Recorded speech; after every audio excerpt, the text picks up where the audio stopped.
من الشيطان الرجيم. بسم الله الرحمن الرحيم.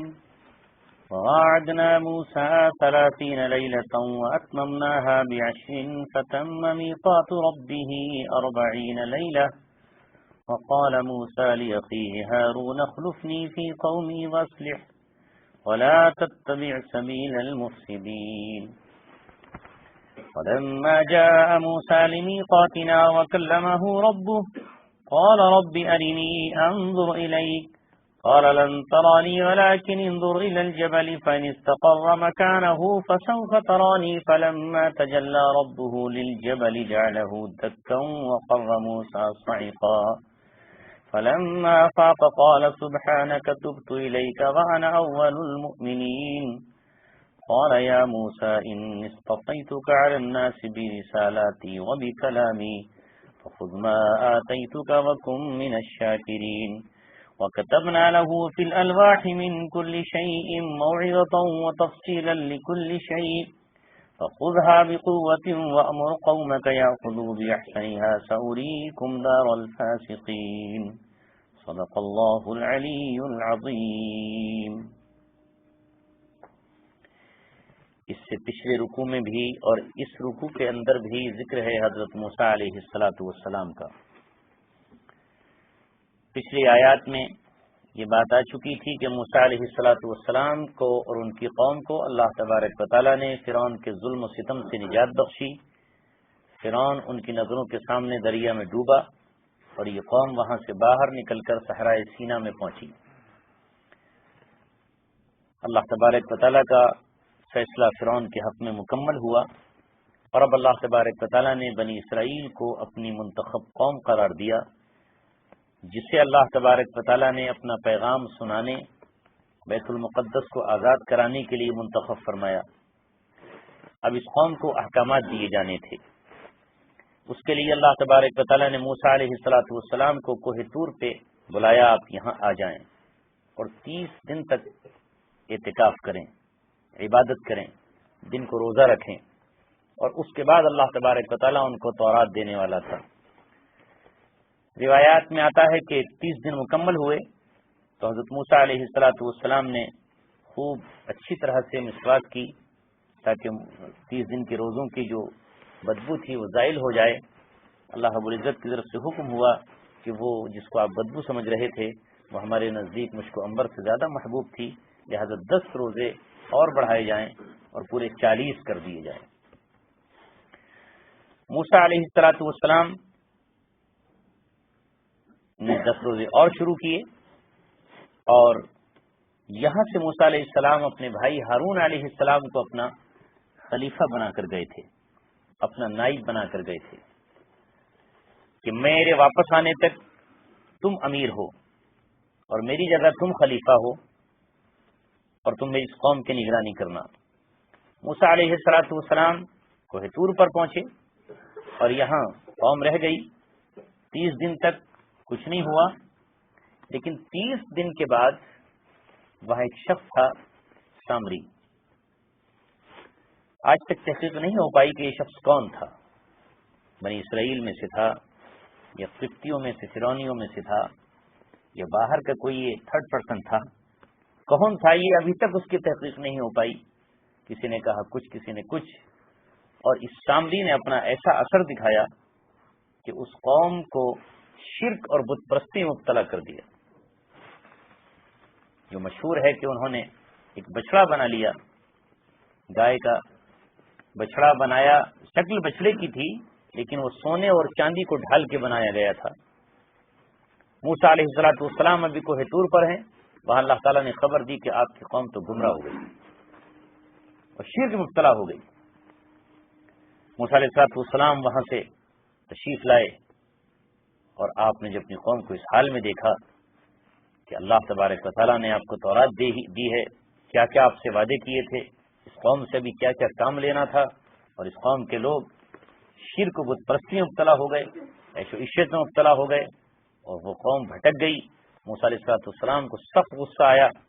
تورات کی تختیاں رکھ دی انہوں نے ایک طرف اور اپنے بھائی پر اتنا غصہ ہوئے کہ ان کے سر کے بال پکڑ کر گھسیٹنے لگے اور ان کے سینے پہ چڑھ بیٹھے اور کہا کہ کیسے تم نے ہونے دیا؟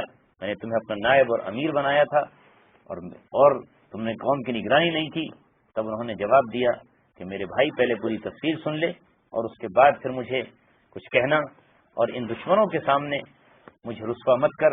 ہوا یہ کہ میں اتنا کمزور ہو گیا تھا کہ یہ لوگ مجھے قتل کرنے کے در پہ ہو گئے تھے، اگر میں مزاحمت کرتا تو یہ مجھے قتل کر دیتے۔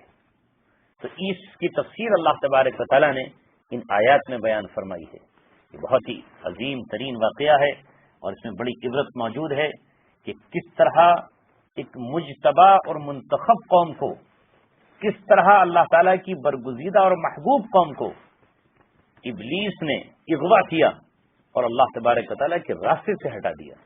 اس کے پاس کیسی چالیں ہیں، وہ کیسی خفیہ تدبیریں کرتا ہے، اس کے پاس کیسے کیسے سامری جیسے جادوگر اور ساحر موجود ہیں کہ ایک نبی کے ہوتے ہوئے، نبی ان کے درمیان موجود ہیں، رسول موسیٰ علیہ السلام چند ہی قدم کے فاصلے پر کوہ طور پر ہیں، اور ان کے ہوتے ہوئے اس نے اپنے ایسے اثرات چھوڑے اور ایسی شیطانیت اختیار کی کہ وہ قوم جسے اللہ تبارک و تعالیٰ نے معجزہ خاص کے ذریعے مصر سے نکالا، سمندر سے بچایا، اور وہ قوم شرکوں بت پرستیوں کی طرح ہو گئی، وہ بجائے رحمان کے کام کرنے کے شیطانی انہوں نے کام کر ڈالا، اور یہ تدبیر اس نے اختیار کی۔ تو وہ کس طرح سے ذہنوں کے اندر، دلوں کے اندر نفوذ کرتا ہے اور کس طرح قوموں کو بہکاتا ہے، وہ انسان کا کتنا بڑا دشمن ہے، اس میں سب کچھ موجود ہے۔ تو ان آیات کا ترجمہ دیکھتے چلیے اور اس کے بعد پھر اللہ تبارک و تعالیٰ کی طرف سے جو ہدایات ہیں ان پر بھی نظر رکھیے، اور اللہ تبارک و تعالیٰ سے دعا بھی کیجیے کہ اللہ ہی اپنے فضل سے شیطان کی چالوں سے بچا سکتا ہے، ورنہ کوئی اپنے اختیار سے بچ نہیں سکتا۔ اللہ تعالیٰ فرماتا ہے وَوَاعَدْنَا مُوسَىٰ 30 لَيْلَةً، اور ہم نے موسیٰ علیہ السلام سے 30 راتوں کا وعدہ کیا۔ وَأَتْمَمْنَاهَا بِعَشْرٍ، اور ہم نے 10 کے ساتھ اس کو پورا کر دیا، 10 اس میں اور ملا دی، تو اس طرح فَتَمَّ مِيقَاتُ رَبِّهِ، تو ان کے رب کے نزدیک یہ جو مقررہ مدت تھی 40 لیلۃ، پوری 40 راتیں ہو گئیں، پوری 40 راتیں یہاں پر ہو گئیں۔ 30 دن کے بعد اللہ تعالیٰ کو کتاب دینی تھی۔ ادھر موسیٰ علیہ السلام کا واقعہ اللہ بیان فرماتا ہے کہ جب وہ آئے تو وقال موسیٰ لأخیہ، موسیٰ علیہ السلام نے اپنے بھائی ہارون سے کہا اخلفنی فی قومی، تم میرے خلیفہ ہو میری قوم کے اندر۔ یہاں سے یہ بات بھی پتہ چلی کہ قوم کا کوئی نہ کوئی خلیفہ ضرور ہونا چاہیے۔ رسول اللہ صلی اللہ علیہ وسلم نے بھی جب کبھی آپ مدینہ چھوڑ کے باہر نکلے تو آپ نے مدینے کو تنہا بے یار و مددگار نہیں چھوڑا، بلکہ آپ نے اپنا نائب بنایا۔ کبھی عبداللہ بن ام مکتوم کو بنایا گیا، کبھی سعد بن عبادہ کو بنایا گیا، کبھی کسی کو بنایا، کبھی کسی کو۔ جب کبھی آپ سفر پہ نکلے اور جب کبھی آپ راہ حق میں جہاد کرنے کے لیے نکلے تو آپ نے اہل مدینہ پر امیر منتخب کیا۔ یہی وجہ ہے کہ حضرت عمر بن خطاب رضی اللہ تعالیٰ نے اپنے آخری وقت میں جب ان کی شہادت کا وقت قریب تھا تو صحابہ سے کہا تھا، اپنے ساتھیوں سے وصیت کی تھی کہ تم پر 3 راتیں ایسی نہ گزریں، 3 راتیں گزر جائیں تو چوتھی رات نہ آئے کہ تم اپنا خلیفہ منتخب کر لو۔ یہی وجہ ہے کہ جب 3 دن تک مشورہ ہوتا رہا اور چوتھے دن کے آنے سے پہلے عبد الرحمن بن عوف رضی اللہ تعالیٰ عنہ سے صحابہ اکرام نے کہا کہ اب آپ بالکل دیر نہیں کریں اور خلیفہ کے انتخاب میں اب دیر نہیں کی جائے گی۔ حضرت عمر رضی اللہ تعالیٰ عنہ کی وصیت بھی یہی ہے۔ اسی لیے رسول اللہ صلی اللہ علیہ وسلم نے فرمایا من مات ولیس فی عنقہ بیعۃ، جس کی موت ہوئی اس حال میں کہ اس کی گردن میں خلیفہ اور امیر المؤمنین کا قلادہ نہیں تھا، ماتا میتۃ جاہلیہ، وہ جاہلیت کی موت مرا۔ مولانا علی میاں نے ایک کتاب لکھی ہے ارکان 4، یعنی اس میں 4 ارکان کو تفصیل سے ذکر کیا ہے، نماز، روزہ، حج، زکات۔ اس کی حاشی میں ایک بات لکھی ہے، اس میں لکھا ہے کہ ایک زمانہ تھا کہ لوگ خلافت کے سلسلے میں اتنے متفکر رہتے تھے اور اس درجہ انہیں غم ہوتا تھا کہ جب وہ کتاب کی شروعات کرتے تھے تو یہ لکھتے تھے کہ خلافت کو ختم ہوئے اتنا عرصہ ہو گیا اور ہم بغیر امیر کی زندگی گزار رہے ہیں، ہمارا کوئی خلیفہ نہیں ہے. یعنی اس غم کے ساتھ وہ اپنی کتاب شروع کرتے تھے کہ آج اتنے سال ہو گئے، آج اتنے سال ہو گئے، آج اتنے سال ہو گئے. اور پھر آگے حضرت علی میں لکھتے ہیں کہ اب تو وہ زمانہ آ گیا کہ اب وہ افسوس کہاں، تصور بھی نہیں کس حال میں زندگی گزر رہی ہے. تو یہاں سے دیکھیے کہ موسیٰ علیہ الصلوۃ والسلام کوہ طور پر جاتے ہیں اور اتنی دور جانے پر بھی اپنے پیچھے اپنا نائب اور اپنا امیر بناتے ہیں اپنے بھائی حضرت ہارون علیہ السلام کو، جبکہ وہ بھی نبی ہیں اور آپ بھی نبی ہیں. اور اس کے ساتھ ساتھ کہتے ہیں وَأَصْلِحْ، اور قوم کی اصلاح کرتے رہنا. یہ واعظ، نصیحت، تقاریر، ان کو سمجھانا، ان کو بجھانا، یہ سب اصلاح ہی کے تو کام ہے. آپ جانتے ہیں کہ قوم میں بگاڑ پیدا شروع ہوگا تو اصلاح کی کوشش کرتے رہنا.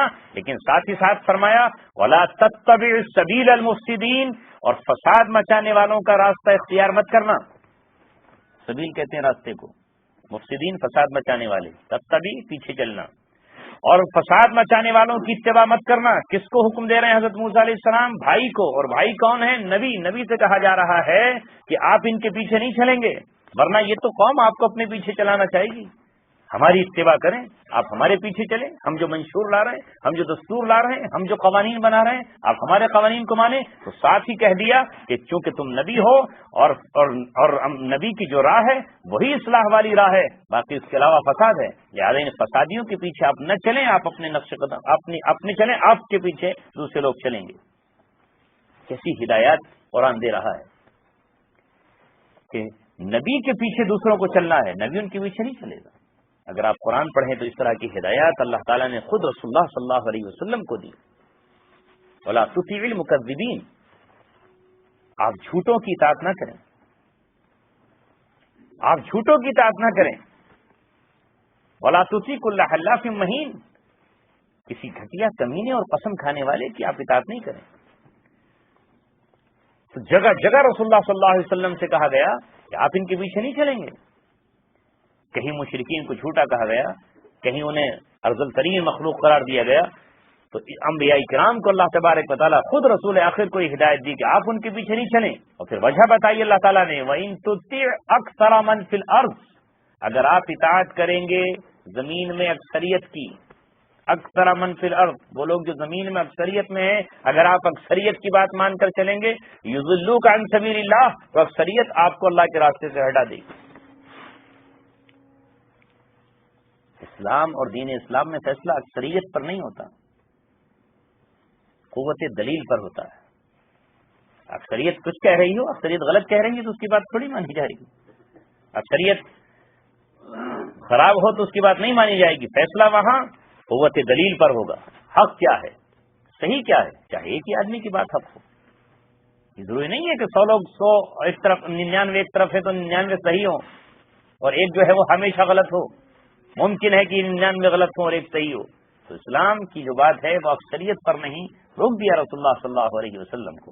اور جب آپ قرآن پڑھیں گے تو جگہ جگہ قرآن بتاتا ہے وَأَكْثَرُهُمْ فَاسِقُونَ، ان کی اکثریت حد سے تجاوز کرنے والی رہی. وَأَكْثَرُهُمْ لَا يُؤْمِنُونَ، ان میں کے اکثر ایمان نہیں لاتے. تو زمین پر چند دور چھوڑ دیں تو ہمیشہ اکثریت تو مشرکین کی رہی، اکثریت تو ہمیشہ ان کی رہی. تو ان کی بات تھوڑی مانی جائے گی، ان کی بات ہرگز نہیں مانی جائے گی. بات مانی جائے گی اللہ تبارک و تعالیٰ کی. یہ سب چیزیں جب آتی ہیں کہ جب ہم قرآن کو اپنے سامنے رکھیں اور قرآن کو ہم اپنا تابع نہ بنائیں، ہم قرآن کے تابع ہو جائیں. کچھ لوگ قرآن اس لیے پڑھتے ہیں کہ انہوں نے جو اپنا ذہن بنایا ہوا ہے اس کے مطابق وہ آیتیں چھانٹ لیں کہ ان کے ذہن کے مطابق قرآن کہیں سے مل جائے. قرآن کو اس طرح پڑھا جائے کہ ہم قرآن کے تابع ہوں اور ہم قرآن کے ساتھ ساتھ چلیں، نہ یہ کہ ہم اپنی فکر پر قرآن کو چلانے کی کوشش کریں. جس طرح علامہ اقبال نے کہا کہ خود بدلتے نہیں قرآن کو بدل دیتے ہیں، ہوئے کس درجہ بے توفیق فقیہان حرم. خود تو نہیں بدل رہے، قرآن کو بدل رہے ہیں. کہیں گے قرآن میں تو یہ نہیں ہے، قرآن میں نہیں ہے، قرآن اس طرح نہیں کہتا، قرآن اس طرح نہیں کہہ رہا، ہم جو کہہ رہے ہیں وہ صحیح ہے.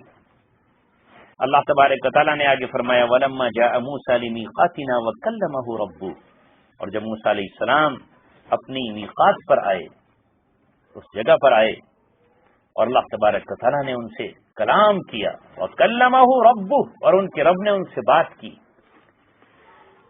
اللہ تبارک و تعالیٰ نے جب اب ظاہراً اپنی گفتگو کی ہوگی تو موسیٰ علیہ السلام کے دل میں کس طرح کا شوق پیدا ہوا، یعنی حضرت موسیٰ علیہ السلام تڑپ گئے دیدار کے لیے، اللہ تبارک و تعالیٰ کی زیارت دیدار ہو جائے، جس کلام میں اتنی خوشنمائی ہے، خوبصورتی ہے، حلاوت ہے، مٹھاس ہے، کیا لذت ہے۔ اللہ تبارک و تعالیٰ نے انسانوں کو خوبصورت گلے دے دیے ہیں، عمدہ آوازیں دے دی ہیں۔ بعض لوگ جب پڑھتے ہیں یا کوئی چیز گنگناتے ہیں تو انسان جھوم اٹھتا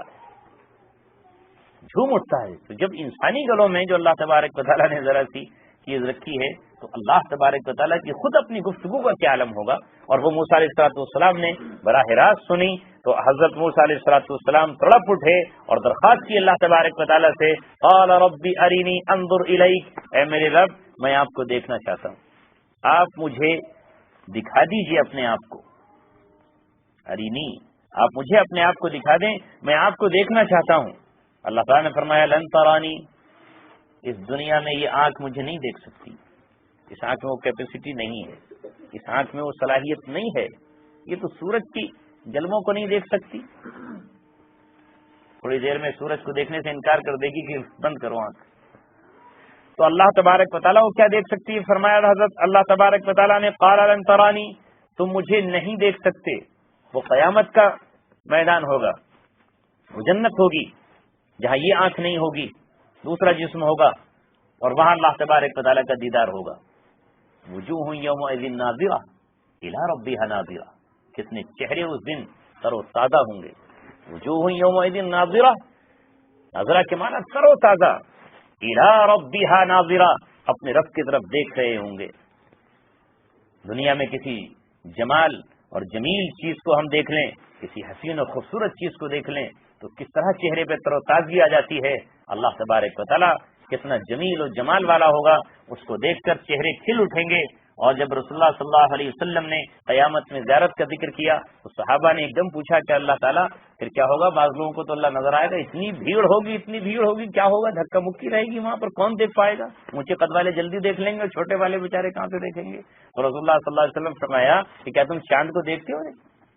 کہاں چاند کو دیکھتے ہیں؟ کہا کوئی ہوتی ہے دھکا مکی، کوئی پریشانی کسی کو ہوتی ہے کہ صاحب چاند مجھے نظر نہیں آیا، ذرا مجھے دکھائیے؟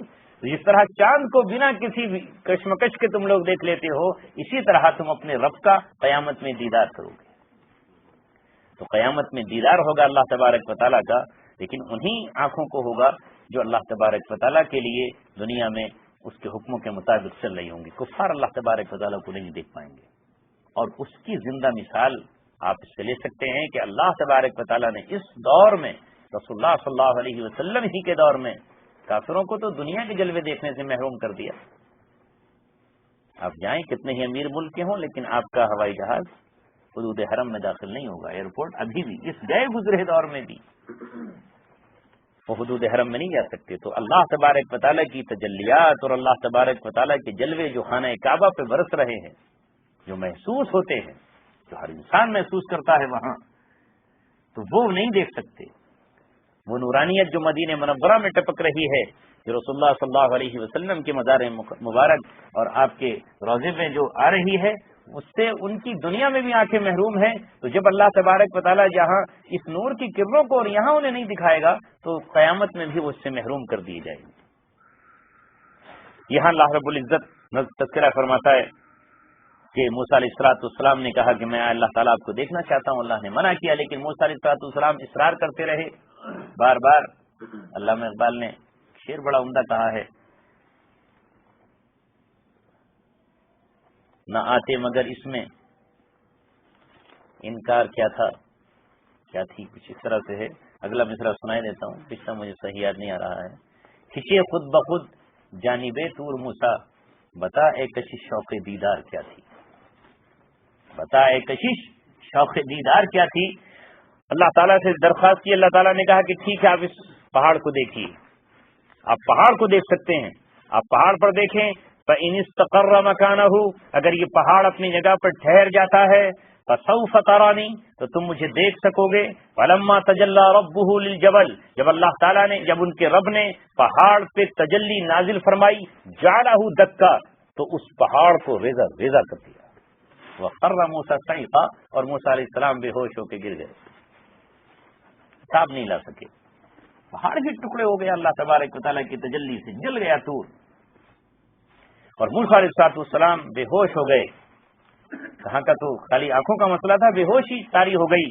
فلما فاقا، پھر جب وہ ہوش میں آئے، انہیں افاقہ ہوا، قال سبحانک، تو انہوں نے کہا کہ تیری ذات پاک ہے، تبت الیک، میں تیری طرف متوجہ ہوتا ہوں، وانا اول المؤمنین، اور میں ایمان لانے والوں میں سب سے اول ہوں۔ انبیاء کرام اس مقام پر بھی پہنچ کر لفظ توبہ استعمال کرتے ہیں اور اللہ تبارک و تعالیٰ کی پاکیزگی کا اعلان کرتے ہیں، یعنی یہ کہہ رہے ہیں کہ اللہ تعالیٰ مجھے آپ سے درخواست نہیں کرنا چاہیے تھی، میں دیدار نہیں کر سکتا تھا آپ کا، لیکن میں نے کر دی درخواست، اور اب میں توبہ کرتا ہوں، تبت الیک، تیری طرف متوجہ ہوتا ہوں، سبحانہ کا، تیری ذات ہر عیب سے پاک ہے، تو ہر نقص سے پاک ہے، ہر کمی سے پاک ہے، وانا اول المؤمنین، اور میں سب سے اول ہوں ایمان لانے والوں میں۔ انبیاء کرام بھی اللہ تبارک و تعالیٰ پر ویسا ایمان لانا ہوتا ہے جیسے اللہ تبارک و تعالیٰ دوسرے لوگوں کو ایمان کی بات کہتا ہے، وہ اس سے الگ نہیں ہوتے۔ اس کے بعد اللہ تبارک و تعالیٰ نے موسیٰ علیہ السلام سے کہا، یا موسیٰ انی اصطفیتک علی الناس، اے موسیٰ بے شک میں نے تم کو تمام انسانوں کے لیے منتخب کیا ہے، ان کے مقابلے میں تمہیں منتخب کیا ہے، برسالاتی و بکلامی، اس وقت زمین میں کتنے لوگ ہیں موسیٰ، لیکن میں نے تم کو ان لوگوں کے مقابلے تمہیں منتخب کیا اپنا پیغام پہنچانے کے لیے اور اپنے کلام کے لیے، یعنی گفتگو کرنے کے لیے۔ تو اللہ تبارک و تعالیٰ یہ بتانا چاہتا ہے کہ کتنی بڑی نعمت اس وقت اے موسیٰ تمہارے اوپر میں نے کی ہے کہ تمہیں میں نے کلیم بنایا، میں تم سے گفتگو کر رہا ہوں اور اپنا پیغام تمہارے سپرد کرتا ہوں، فخذ ما آتیتک، لہذا تم اسے پکڑ لو جو میں تمہیں دے رہا ہوں۔ نبی بھی شریعت سے علیحدہ نہیں ہوتا، یہ لوگوں نے الگ بات کہہ رکھی ہے کہ شریعت الگ ہے اور طریقت الگ ہے، دونوں ہی ایک ہیں، شریعت کے معنی بھی راستہ ہے، طریق کے معنی بھی راستہ ہے، عربی ہی کے دونوں لفظ ہیں، لیکن لوگوں نے، شیطان نے دھوکہ دیا، انہوں نے کہا نہیں طریقت الگ ہے اور شریعت الگ ہے، ہم طریقت پہ چلتے ہیں تم شریعت پہ چلو، ہماری طریقت یہ ہے کہ نماز ہم سے معاف ہے، ہماری طریقت یہ ہے کہ گانجا اور اسمیک ہمارے لیے حلال ہے، اور تم شریعت پہ چلو تمہارے لیے حرام ہے، تمہارے لیے الگ راستہ، ہمارے لیے الگ راستہ ہے۔ انبیاء کرام علیہم الصلوۃ والتسلیم جس چیز کو لاتے ہیں وہی شریعت ہے، اور جس کو وہ شریعت کہتے ہیں وہی طریقہ ہے، اس کے علاوہ کچھ اور نہیں ہے، وہی سبیل ہے، لفظ الگ الگ استعمال ہو رہے ہیں۔ تو اللہ تعالیٰ فرماتا ہے انی اصطفیتک، میں نے تمہیں منتخب کر لیا ہے تمام لوگوں کے مقابلے میں اپنے کلام کے لیے اور اپنے پیغام پہنچانے کے لیے، فخذ ما آتیتک، تو جو میں تمہیں دے رہا ہوں اسے پکڑیں، آپ اس پر عمل کریں، وکن من الشاکرین، اور شکر کرنے والوں میں سے ہو جائیں۔ صحیح راستہ مل جانا، ہدایت کا مل جانا، یہ اللہ تبارک و تعالیٰ کا بہت بڑا انعام ہوتا ہے، باقی تمام انعامات اس کے مقابلے میں ہیچ ہیں، کم درجے کے ہیں۔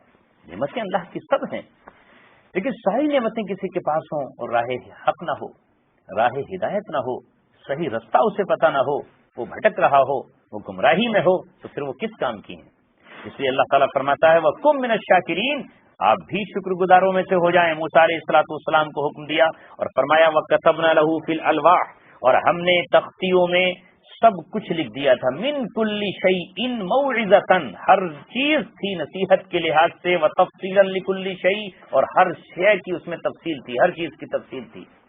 یہ تورات کے اندر اللہ تبارک و تعالیٰ نے وہ ایک پوری شریعت بتا دی تھی، نصیحت نامہ بھی تھا اور دوسری طرف وہ احکام نامہ بھی تھا، اس میں ہر چیز کی تفصیل بیان کی تھی، جیسے اللہ تبارک و تعالیٰ نے اپنی کتاب قرآن کریم کے اندر تمام تفصیلات بیان کی ہیں۔ آپ جو بھی مسائل اخذ کریں گے وہ قرآن ہی سے آپ کو لینا، کہیں اور جانے کی ضرورت نہیں ہے، مسئلہ اسی سے حل ہوگا۔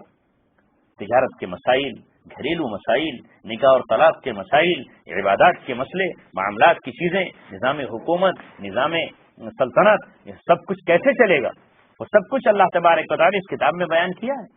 وہی اللہ تبارک و تعالیٰ نے تورات میں بیان کیا تھا، جرائم کو کیسے کنٹرول کیا جائے گا، اقتصادیات اور معاشیات کو کس طرح سے برابر کیا جائے گا، اکنومی کو کیسے ریگولیٹ کیا جائے گا، کس طرح زمین سے فساد برپا کرنے والی طاقتوں کو ختم کیا جائے گا، وہ تمام اصول اور آداب اللہ تبارک و تعالیٰ نے جس طرح اس قرآن میں بیان کیے ہیں، اس کتاب میں تورات میں اللہ نے بیان فرمائے، اسی کو اللہ تعالیٰ فرماتا ہے وَكَتَبْنَا لَهُ فِي الْأَلْوَاحِ، ہم نے تورات میں سب کچھ لکھ دیا، من کل شیء موعظۃ، ہر چیز نصیحت کے لیے، وتفصیلا لکل شیء، اور ہر چیز کی تفصیل تھی اس میں کہ وضو کیسے کرنا ہے۔ اب دیکھیے جیسے وضو کر رہے ہیں آپ تو قرآن ہی میں تو ہے، فاغسلوا ایدیکم فاغسلوا وجوہکم وایدیکم، تو آپ چہرہ دھوئیں، آپ اپنے ہاتھ دھوئیں، وامسحوا برؤوسکم وارجلکم من الکعبین، اور ٹخنوں سمیت آپ اپنے پیر دھوئیں۔ پانی نہ ملے فإن لم تجدوا ماء فتیمموا صعیدا طیبا، پانی نہ ملے تو آپ پاک مٹی کا قصد کریں، یعنی موٹے اصول تو یہی ہے۔ اب اس کی تفصیلات اللہ کے رسول صلی اللہ علیہ وسلم نے احادیث میں بیان فرما دی کہ تیمم کب ہوگا، کن حالات میں ہوگا، کتنی دوری پر پانی ہو تب ہوگا، یہ تمام تفصیلات بیان کر دی۔ ایسے اللہ تبارک و تعالیٰ نے غسل کے سلسلے میں کہ جب تم جنوبی ہو جاؤ تو پھر غسل تمہیں کرنا ہے، اسی طرح تمہیں کتنے دنوں عورت کو موت کی عدت گزارنا ہے، کس طرح سے گزارنا ہے، اس کے کتنے ایام ہیں، وہ حمل سے ہو تو پھر کتنی عدت ہے، بچے کی پیدائش تک اس کی عدت رہے گی۔ دیکھیے یہ مسائل، غم اور خوشی کے مسائل سب اللہ تبارک و تعالی قرآن میں بیان فرمائے ہیں۔ اب یہ الگ بات ہے کہ کوئی قوم قرآن کو نہ مانے اور اللہ کی کتاب کو نہ مانے اور پھر وہ کہیں اور سے دوسری چیزیں حاصل کر رہی ہو، وہ دیگر اور دوسری بات ہے، لیکن یہ اللہ بیان فرماتا ہے۔ اسی کے ساتھ اللہ نے فرمایا فَخُذْهَا بِقُوَّةٍ، آپ بھی اس کو مضبوطی سے پکڑیں۔ جب اللہ کی کتاب آ گئی تو پرانے قوانین ختم، اب فرعون والے جو قوانین تھے وہ نہیں چلیں گے۔ اب جو قوم عمالقہ نے دستور بنا رکھے ہیں، جو سسٹم بنا رکھا وہ نہیں چلے گا۔ اللہ تعالیٰ نے اب تورات اتار دی، اور خالی یہ نہیں کہ حضرت موسیٰ علیہ السلام عمل کریں گے، موسیٰ علیہ السلام کو براہ راست حکم دیا جا رہا فَخُذْهَا بِقُوَّةٍ، اس کو مضبوطی سے آپ پکڑ لیں، وَأْمُرْ قَوْمَكَ يَأْخُذُوا، اور اپنی قوم کو بھی آپ حکم دیں يَأْخُذُوا بِأَحْسَنِهَا، کہ وہ اس کے خوبصورت اور بہترین احکام کو وہ بھی اختیار کریں، یعنی کہ نبی تو عمل کریں اور امت نہ کرے، آپ اپنی قوم کو حکم دیں، یہ نہیں کہا کہ درخواست کریں آپ اپنی قوم سے، سب مان لو، بڑی اچھی بات کر رہا ہوں میں۔ وَأْمُرْ قَوْمَكَ، آپ اپنی قوم کو حکم دیں، يَأْخُذُوا بِأَحْسَنِهَا، کہ اس کے خوبصورت احکام کو مانیں۔ خوبصورت احکام کیا مطلب؟ اس کے احسن کہتے ہیں بہترین کو، تو اس کے بہترین سے کیا مراد؟ دو مطلب ہیں اس کے۔ ایک مطلب یہ ہے کہ تورات کے اندر جو حکم آیا ہے وہی بہترین ہے، تم نے جو اپنے نظر سے تلاش لیا ہے، تم نے جو خود قوانین بنائے ہیں، تم نے جو اپنی رسمیں بنائی ہیں، تم نے جو اپنی روایات بنائی ہیں، وہ خوبصورت نہیں ہیں، وہ ان میں جھنجٹ ہے، ان میں پریشانیاں ہیں، ان میں تکلیفیں ہیں، وہ نہیں ہیں۔ خوبصورت تو وہی ہیں جو اللہ نے بیان کی ہیں۔ اور خوبصورت اور احسن کا، بہترین کا دوسرا مطلب یہ ہے کہ اس میں اللہ تبارک و تعالیٰ نے اس طرح کی چیز رکھی کہ یہ جائز ہے، لیکن ایک یہ ہے کہ اس میں مستحب ہے، ایک یہ ہے کہ اس میں افضل ہے، تو جائز پہ عمل مت کرنا بلکہ افضل اور احسن پہ عمل کرنا۔ نہیں جائز ہے صاحب، یہ بھی تو جائز ہے، آدمی جواز ٹھیک ہے، جائز ہے، وہ کرنے میں کوئی حرج نہیں ہے، لیکن ایک ہے اس کا افضل درجہ اور احسن درجہ، تو اللہ تعالیٰ فرماتا ہے کہ اس کے احسن درجے کو آپ قبول کریں، افضل کو آپ اس کے قبول کریں۔ سَأُرِيكُمْ دَارَ الْفَاسِقِينَ، یہ کہہ کر اللہ تعالیٰ نے فرمایا کہ میں تم کو ان قریب فاسقوں کا گھر دکھانے والا ہوں۔ بڑا معنی خیز جملہ ہے یہ، میں تمہیں فاسقوں کا گھر دکھانے والا ہوں۔ فاسق کہا جاتا ہے کھلم کھلا جرم کرنے والوں کو، علانیہ جرم کرنے والوں کو فاسق کہا جاتا ہے۔ تو اس وقت اس گھر کو میں دکھانے والا ہوں جہاں پر فاسقوں کا گھر ہے۔ بعض حضرات نے کہا کہ اس سے مراد ہے بیت المقدس، بیت المقدس پر قوم عمالقہ چھائی ہوئی تھی اور اس نے مسجد اقصی پہ قبضہ کیا ہوا تھا، تو اللہ تبارک و تعالیٰ کی منشا یہ تھی کہ یہ قوم اب تورات پہ عمل کرے، اور جب تورات پہ عمل کرے گی تو اللہ تبارک و تعالیٰ اسے فتح مبین عطا فرمائے گا، یہاں تک کہ یہ دشمنوں کے گھر میں داخل ہو جائے گی اور ان کو یا تو ختم کرے گی یا ان کو غلام بنائے گی، اور مسجد اقصی میں یہ قوم پہنچ جائے گی۔ یہ وعدہ اللہ تبارک و تعالیٰ نے ان سے کیا کہ اب میں تم سے وہ کام لینے والا ہوں جس کے لیے میں نے تمہیں منتخب کیا۔ سأُرِيكُمْ دَارَ الْفَاسِقِينَ، میں تمہیں فاسقوں کا گھر دکھانے جا رہا ہوں۔ تو دکھانے سے مراد نہیں کہ یہ بتاؤں کہ فاسقوں کا گھر ہے، فرعون تو ہلاک ہو گیا، ختم ہو گیا سمندر میں ڈوب کر، اب جو باقی فاسق لوگ جو دنیا میں بچے ہیں اب وہ زمین پر تمہارا غلبہ ہوگا۔ اللہ تبارک و تعالیٰ ان سے یہ کہنا چاہتا تھا، یہاں تو وہ بات نہیں ہے، دوسری آیات میں وہ بات آئی ہے کہ موسیٰ علیہ السلام کو حکم ملا کہ تم قوم عمالقہ سے مقابلہ کرو، بیت المقدس کے لیے جنگ کرو، اور منع کر دیا، انہوں نے وہ نہیں گئے، 40 سال پھر اسی طرح محروم رہے۔ اب ظاہر ہے کہ قوم نے انکار کر دیا۔ اللہ تبارک و تعالیٰ آگے فرماتا ہے سأصرف عن آیاتی، میں اپنی آیتوں کو پھیر دیتا ہوں، پھیر دوں گا عن قریب اپنی آیتوں کو، ان سے الذین یتکبرون فی الارض بغیر الحق، کہ جو زمین میں تکبر کرتے ہیں ناحق، انہیں میں اپنی آیتیں نہیں پڑھاؤں گا، ان سے الگ دور کر دوں، انہیں سمجھ میں نہیں آئیں گے۔ کون؟ جو تکبر کرتے ہیں بغیر حق، ناحق تکبر کر رہے ہیں۔ تکبر کے معنی اپنے کو بڑا سمجھ رہے ہیں، تکبر کے معنی آتے ہیں بڑا سمجھنا، ایک ہے بڑا ہونا، تو بڑا صرف اللہ تبارک و تعالیٰ ہے۔ تکبر صرف اللہ ہی کو جائز ہے، کیونکہ اس کے علاوہ سب چھوٹے ہیں۔ باقی جو کوئی اپنے کو بڑا سمجھتا ہے وہ بڑا ہے نہیں، وہ تو سمجھ رہا ہے بڑا، اور بغیر حق ناحق سمجھ رہا ہے، کیونکہ ہے کب بڑا؟ اس سے تو ایک مچھر کا ڈنک برداشت نہیں ہوتا۔ کیا ہوا صاحب؟ مچھر نے ڈنک مار دیا، ڈینگو ہو گیا، ایک مچھر نے پورے خون کا پانی کر دیا، ایک مچھر نے پورے خون کا پانی کر دیا، اور اگر دوائیں نہ دی جائیں اور اس کے دوسرے علاج نہ بتائے جائیں جو اللہ تعالیٰ نے بتائے ہیں تو کیا ہو گئے؟ تو ختم ہو گئے۔ دیکھتے ہی دیکھتے ایک مچھر برداشت نہیں کر سکے، اتنی طاقت ہے ان میں، اتنی طاقت ہے، پھر اس کے بعد سمجھ رہے ہیں کہ بہت بڑا۔ وہ تو اللہ تبارک و تعالیٰ نے کائنات کو مسخر کر دیا ہے، کنٹرول میں دے دیا ہے، کائنات کو حکم دے دیا ہے کہ یہ میں زمین کو اپنا نائب بنا کر بھیج رہا ہوں، اور تم اس کے سامنے کھڑے ہو جانا ہاتھ باندھ کر، ادھر کو چلے ادھر کو چلانا۔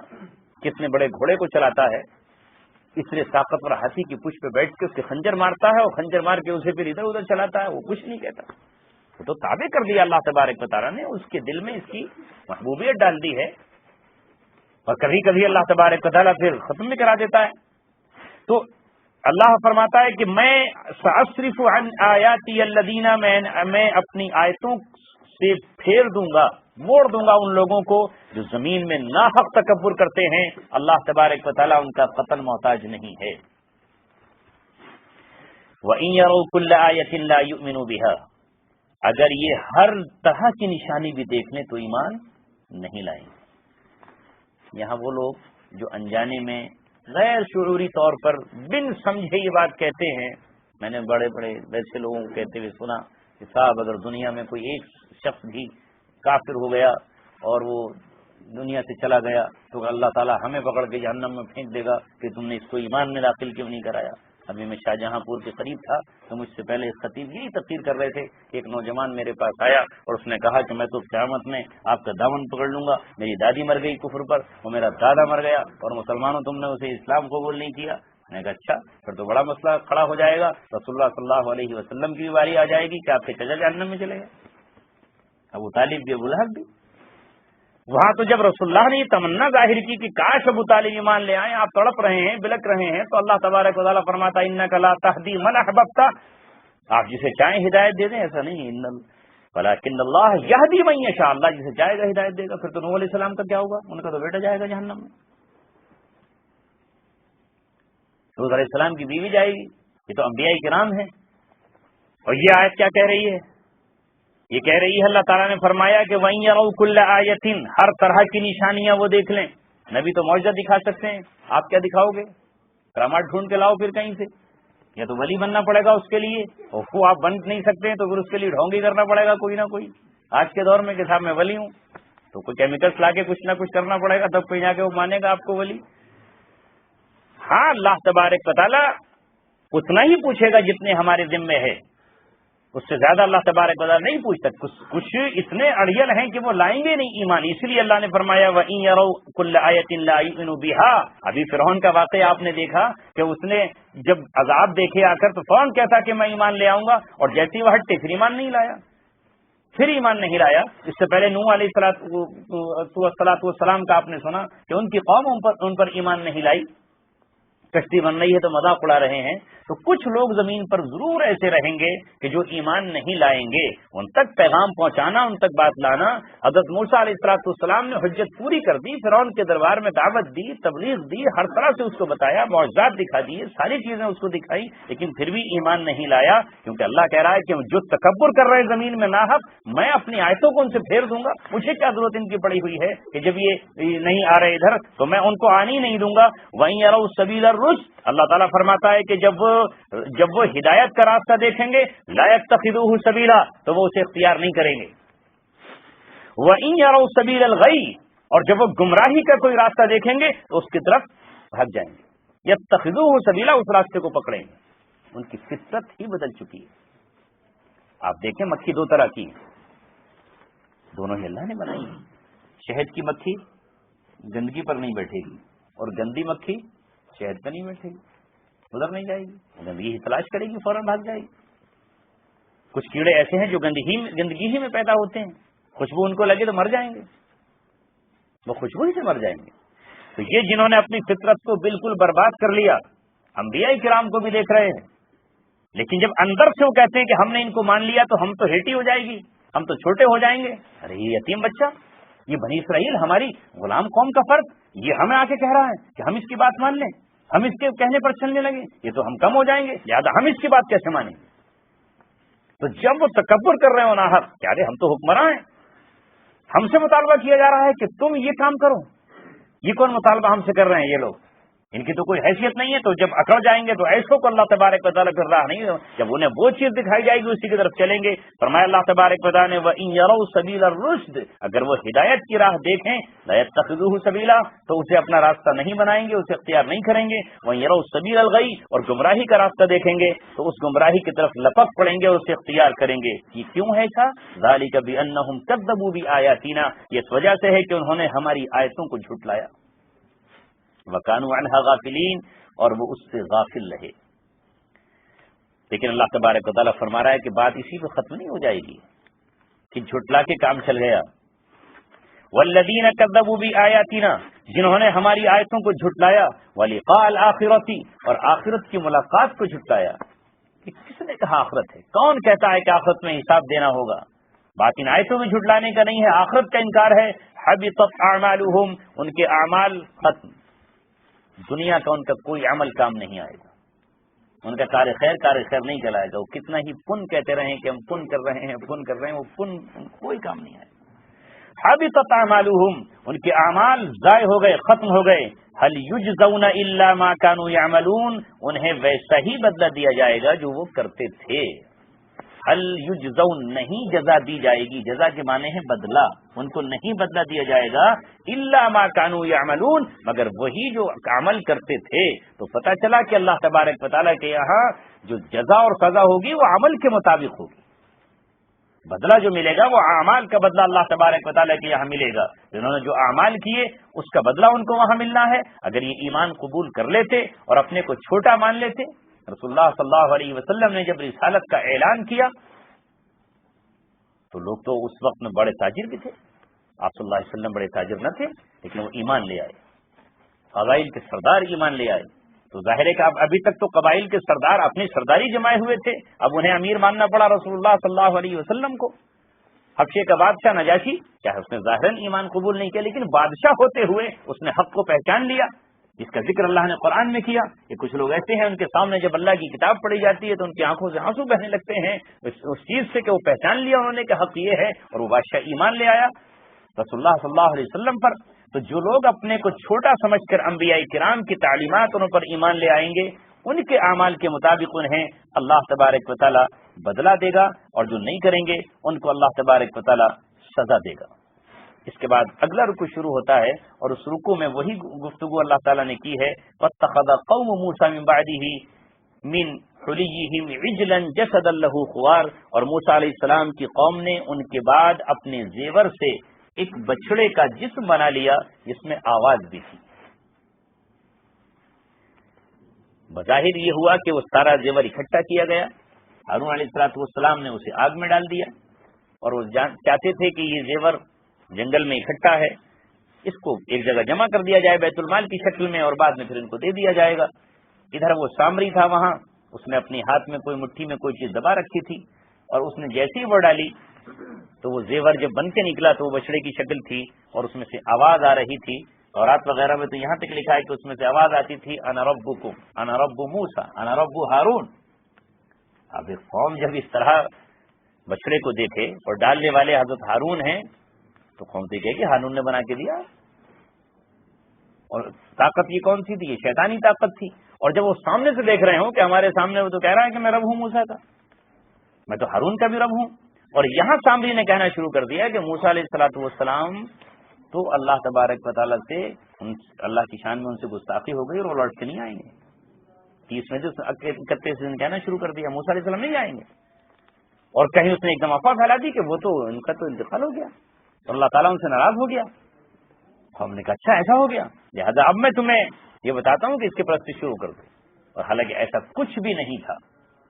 اس کو اللہ تعالیٰ نے یہاں بیان فرمایا، الم یروا انہ، کیا انہوں نے یہ بھی نہیں دیکھا، انہ لا یکلمہم ولا یہدیہم سبیلا، کہ نہ تو وہ ان سے بات کر سکتا تھا، اس کے علاوہ ویسے بات تھوڑی کر سکتا تھا، اور نہ وہ ان کی کوئی رہنمائی کر سکتا تھا۔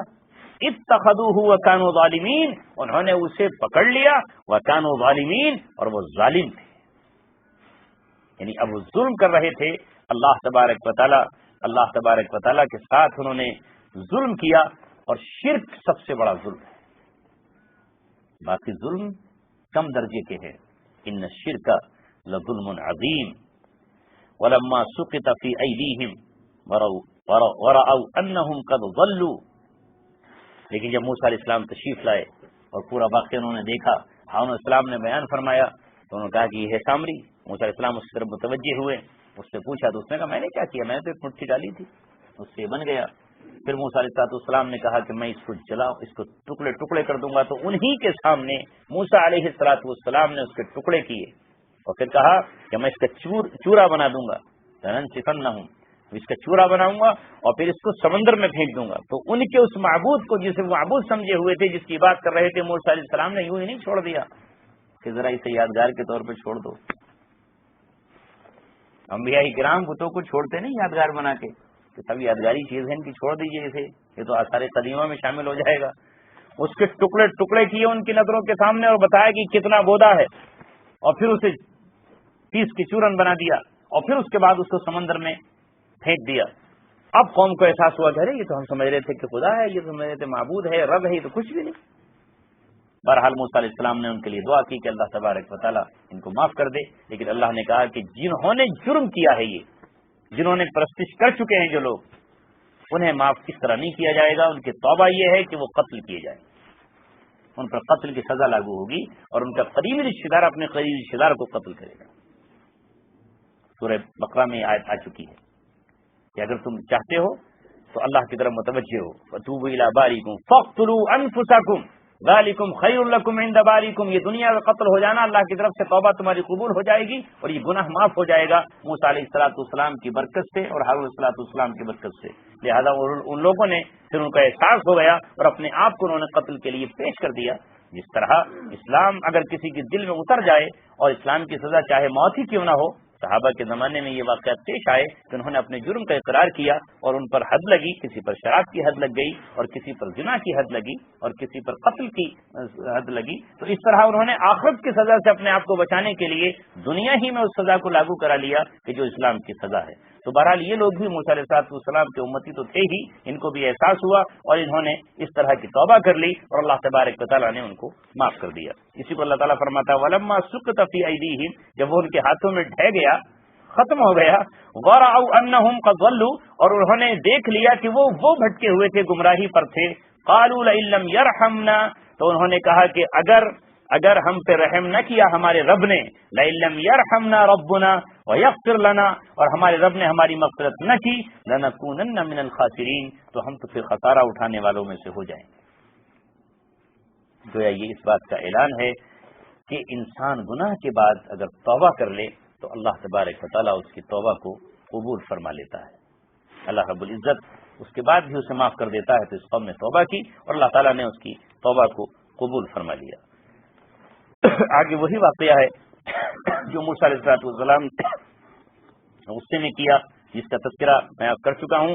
وَلَمَّا رَجَعَ مُوسَىٰ إِلَىٰ قَوْمِهِ، اور جب موسیٰ علیہ السلام اپنی قوم کے پاس واپس آئے، غضبان اسفا، سخت غضبناک تھے اور غم میں بھی تھے، افسوس بھی تھا انہیں کہ ہائے مجھے کیا ہو گیا، میری قوم کو کیا ہو گیا۔ قَالَ بِئْسَ مَا خَلَفْتُمُونِی مِن بَعْدِی، موسیٰ علیہ السلام نے کہا کہ بہت برا تم نے میرے بعد خلیفہ چنا، میں نے ہارون علیہ السلام کو خلیفہ بنایا، تم نے سامری کو بنا لی، یعنی کس کو تم نے اپنا خلیفہ چن لیا؟ شیطان کے چیلے کو۔ بِئْسَ مَا خَلَفْتُمُونِی، میرے بعد تم نے خلیفہ ان کو بنا لیا، میں بنا کر گیا تھا ہارون علیہ السلام کو۔ عَجِلْتُمْ عَلَىٰ رَبِّکُمْ، کیا تم نے اپنے رب کے فیصلے میں جلدی کی؟ انتظار تو کرتے میرا۔ وَأَلْقَى الْأَلْوَاحَ، اور تختیاں انہوں نے رکھ دی، جو لے کر آئے تھے تورات کی جس پہ لکھی ہوئی تھی رکھ دی۔ وَأَخَذَ بِرَأْسِ أَخِيهِ يَجُرُّهُ إِلَيْهِ، انہوں نے اپنے بھائی کا سر پکڑ لیا اور اپنی طرف کھینچنے لگے۔ قَالَ ابْنَ أُمَّ، ان القوم استضعفونی، ان کے بھائی نے کہا اے میری ماں جائے، اے میری ماں کے بیٹے، یعنی میرے سگے بھائی، اے حقیقی بھائی، ان القوم استضعفونی، میری قوم نے مجھے کمزور کر دیا، وقادوا یقتلوننی، اور قریب تھا کہ وہ مجھے قتل کر دے، فلا تشمت بی الاعداء، تو مجھ پر تو مجھے دشمنوں کے سامنے رسوا مت کر، ولا تجعلنی مع القوم الظالمین، اور مجھے ظالم قوم کے ساتھ مت کر، میں نے ظلم نہیں کیا ہے، میں نے ظلم نہیں کیا ہے، مجھے ظالم مت سمجھ، اس وقت مجھے گھسیٹ رہا ہے۔ علماء لکھتے ہیں کہ انبیاء کی تاریخ میں یہ پہلا واقعہ ہے کہ ایک بھائی دوسرے بھائی پر، یعنی ایک نبی اور دوسرے نبی میں گتھم گتھا ہوئی، اتنے غضب میں تھے موسیٰ علیہ الصلوۃ والسلام کہ ہارون تم نے کیا کیا یہ؟ لیکن جب انہوں نے سامری کی طرف اشارہ کیا تب وہ سمجھے کہ اس کے سحر سے، اس کے اثر سے، اس کے اثرات سے، اس کے خبیث چیزوں سے یہ چیز ہوئی ہے۔ گویا کہ وہ کیا چاہتا تھا؟ وہ یہ چاہتا تھا کہ حضرت ہارون علیہ السلام کو قتل کرا دیا جائے۔ موسیٰ علیہ السلام وہاں ہیں اور یہاں قوم کو ان کے خلاف ورغلا دیا جائے اور ہارون علیہ السلام کا یہاں قتل ہو جائے۔ اور جب موسیٰ علیہ السلام آئے تو وہ سمجھ گئے کہ یہ ان اثرات سے ہوا ہے۔ اس سے آپ اندازہ لگا سکتے ہیں کہ ابلیس اور شیطان کن کن حربوں سے، کیا کیا حربیں استعمال کرتا ہے، انسان کی سوچ و دسترس سے باہر۔ قال رب اغفر لی، موسیٰ علیہ السلام نے کہا رب اغفر لی ولی اخی، اے میرے رب مجھے اور میرے بھائی کو معاف کر دے، وادخلنا فی رحمتک، اور ہمیں اپنی رحمت میں داخل کر، وانت ارحم الراحمین، اور تو رحم کرنے والوں میں سب سے زیادہ رحم کرنے والا ہے۔ اللهم صل على محمد وعلى آل محمد كما صليت على إبراهيم وعلى آل إبراهيم إنك حميد مجيد ربنا ظلمنا أنفسنا وإن لم تغفر لنا وترحمنا لنكونن من الخاسرين ربنا ظلمنا أنفسنا وإن لم تغفر لنا وترحمنا لنكونن من الخاسرين ربنا آتنا في الدنيا حسنة وفي الآخرة حسنة وقنا عذاب النار۔ اے اللہ ہم سب کی خطاؤں کو معاف فرما، ہم سب کے گناہوں کو معاف فرما، شیطان کے خفیہ اور پیچیدہ حملوں سے ہماری حفاظت فرما، اس کی چال اور مکاریوں سے ہمیں محفوظ فرما، اس کے وسوسوں سے ہمارے قلب اور دل کو محفوظ فرما۔ اے رب کریم جو کچھ ہم نے پڑھا اسے قبول فرما، جو کہنے میں اپنی طرف سے زیادتی ہوئی ہو اسے معاف فرما، جو حق بات زبان سے نکلی ہوئی ہو اسے قبول فرما۔ اے مولا قرآن کریم کی آیات کو ہمارے دل میں اتار دے، ہمارے ذہن میں نقش کر دے، اور اس پہ عمل کرنے کی ہمیں توفیق مرحمت فرما۔ قرآن کی تلاوت کے لیے اور اس کی اشاعت کے لیے اور قرآن کی حفاظت کے لیے اور اس کی آیات اور احکام کو زمین پہ نفاذ کے لیے رب کعبہ ہمیں قبول فرما۔ اے خالق کائنات ہماری جان اور مال کے نذرانے اپنے دین کی حفاظت کے لیے قبول فرما۔ اے مولا جس طرح تو نے دنیا میں ہمیں عزت بخشی ہے، ذلتوں سے محفوظ فرمایا ہے، مولا کریم تو نے ہمیشہ ہماری آبرو رکھی ہے، ہمیشہ ہماری لاج رکھی ہے، ہمیشہ ذلت و خواری سے محفوظ فرمایا ہے، تیری رحمت نے ہماری دستگیری فرمائی ہے، تیری تائید نے ہماری ہمیشہ مدد فرمائی ہے، کل ہمیں قیامت کے میدان میں بھی رسوائی سے محفوظ فرمانا۔ اے مولا جس طرح تو نے ہمارے عیبوں پر اپنا پردہ ڈال دیا ہے اور ہمارے سارے عیب تیری ستاری کے پردے میں چھپے ہوئے ہیں، ہمارے عیوب پر لوگوں کی نظر کم جاتی ہے اور خوبیاں لوگوں میں زیادہ اجاگر ہو جاتی ہیں، اے مولا کریم کل قیامت میں بھی اپنی ستاری کا پردہ ہمارے عیبوں پر اور کوتاہیوں پر ڈال دینا اور عوام الناس کے سامنے ہمیں رسوا مت کرنا۔ اے مولا کریم ہمیں آخرت کی رسوائی سے بچا لینا، دنیا کی رسوائی کوئی معنی نہیں رکھتی، اصل رسوائی آخرت کی رسوائی ہے، دنیا کی ناکامی کوئی حیثیت نہیں رکھتی، اصل کامیابی آخرت کی کامیابی ہے۔ اے مولا ہمیں جہنم سے بچا کر جنت میں داخل فرما دینا اور ہماری کامیابی کے فیصلے فرمانا۔ اے رب کریم ہمارا نام اعمال ہمارے داہنے ہاتھ میں عطا فرمانا، دنیا میں ہمیں عزت کے ساتھ زندہ رکھ، سعادت کے ساتھ زندگی عطا فرما اور موت ہمیں شہادت کی نصیب فرمانا۔ اے مولا کریم درجے والی شہادت نہیں بلکہ ہمیں حقیقی شہادت نصیب فرمانا، اور تیرے خزانوں میں کسی چیز کی کمی نہیں ہے، تیرے خزانے معمور ہیں، بھرے ہوئے ہیں، تو جن کو دینے پر آتا ہے لوگوں کی نظریں دیکھتی کی دیکھتی رہ جاتی ہیں کہ اس نے اتنی سی چھوٹی عمر میں کتنی ترقی کی ہے۔ اے مولا کریم وہ کیا ترقی کرتا اگر تو ترقی سے نہ نوازتا، وہ اتنی بلندیوں پر کہاں پہنچ سکتا تھا؟ یہ تیری عطا ہے، آپ ہمیں نعمتیں عطا فرمائیں تو شکر گزاری کی توفیق عطا فرمانا، اور مشکلوں میں ہم گھر جائیں اور ہمیں آزمایا جائے تو صبر کی توفیق مرحمت فرمانا۔ اے رب کریم یہاں جتنے حضرات تشریف فرما ہیں ان سب کی الگ الگ ضرورتیں ہیں، الگ الگ کی حاجتیں ہیں، الگ الگ کی مشکلیں ہیں، مختلف طریقے کی پریشانیاں ہیں، ہر شخص کی نہ جانے کیسی الجھنیں اور کس طرح کی اس کے ساتھ دشواریاں ہیں، سب کی الجھنوں کو دور فرما، سب کی دشواریوں کا خاتمہ فرما، سب کی امیدیں پوری فرما، سب کی تمنائیں پوری فرما۔